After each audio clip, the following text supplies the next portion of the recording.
নমস্কার, কেমন আছেন সবাই? ভিলেজ লাইফের নতুন পর্বে সবাইকে স্বাগত। ঠান্ডা চলে এসেছে, তাই আমরা বাছুরকে বস্তা গায়ে দিয়ে দিয়েছি। এদিকে গরুগুলোকে রাস্তায় বের করে দেওয়া হয়েছে, ওরা ঘাস খাচ্ছে দাঁড়িয়ে দাঁড়িয়ে। চলুন একটি কলা পাতা কেটে নিই, এগুলো আমাদের কলা গাছ। আমাকে মাছ কাটতে হবে এখন, তাই কলা পাতা বিছিয়ে নেব, তার জন্য কলা পাতা কেটে নিলাম। তো দেখুন কতগুলো ছোট ছোট মাছ নিয়ে এসেছে, এগুলো নদীর মাছ। তো নদীর মাছ আমাদের এখানে কেটে দেয় না, তাই আমাকেই কাটতে হবে। মাছ কাটতে আমি পারি, কিন্তু অনেকটা সময় লেগে যাবে যে, তাই একটু অসুবিধে। বড় মাছ হলে অসুবিধে হয় না, ওনারা কেটে দেয়। তারপর মাছগুলোকে কেটে ধুয়ে নিলাম। 1 ঘন্টা লেগে গেল মাছগুলো কাটতে। মাছগুলোকে রেখে দিয়ে অন্য কাজগুলো সেরে নেব। অনেক কাজ পড়ে রয়েছে আজকে আমার। তো রান্না করতে চলে এলাম। আলু বেগুন দিয়ে আজকে মাছের ঝোল রান্না করব। তো কড়াই বসিয়ে দিয়ে মাছগুলোকে দিয়ে দিলাম। আস্তে আস্তে করে মাছগুলোকে ভেজে নেব।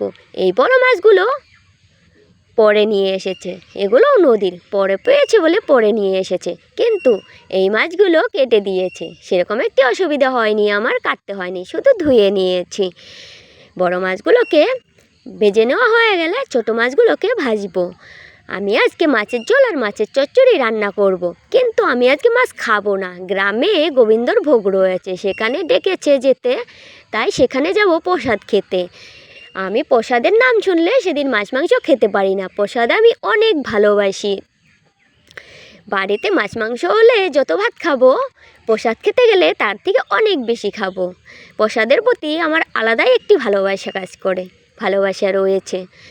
তো জিরে ফোড়ন দিয়ে দিয়েছি। এবার আলুগুলোকে দিয়ে একটু সময় ভেজে নেব।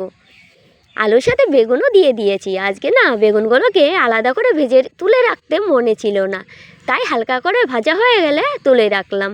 তারপর দিয়ে দিব মশলা, কাঁচা লঙ্কা আর জিরে বেটে রেখেছিলাম। তো একটু নেড়ে চেড়ে নেব, কাঁচা গন্ধ চলে গেলে একটু মশলার বাটি দিয়ে জল দিয়ে দেব, তারপর কষিয়ে নিয়ে ঝোল দিয়ে দেব। তো আজকে না অনেকটা বেলা হয়ে গেছে, 2টো বেজে গেছে রান্না করতে করতে। ভাই হয়তো চলেই আসবে, ভালোই হবে, গরম খেতে পারবে, ও তো ঠান্ডা খেতে ভালোবাসে না। ঝোল প্রায় হয়ে এসেছে, মাছ দিয়ে কিছুক্ষণ ফুটিয়ে নিয়ে তারপর নামিয়ে নেব।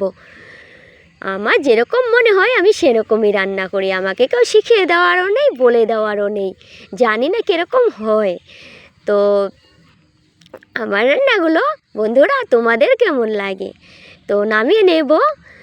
তো হয়ে গেছে প্রায়, কাঁচা লঙ্কাও দিয়েছি কটা। আমি সব রান্নাতেই 2-4টে করে কাঁচা লঙ্কা দিই। দেখুন রান্নাটা হয়ে গেছে, এবার নামিয়ে নিয়েছি।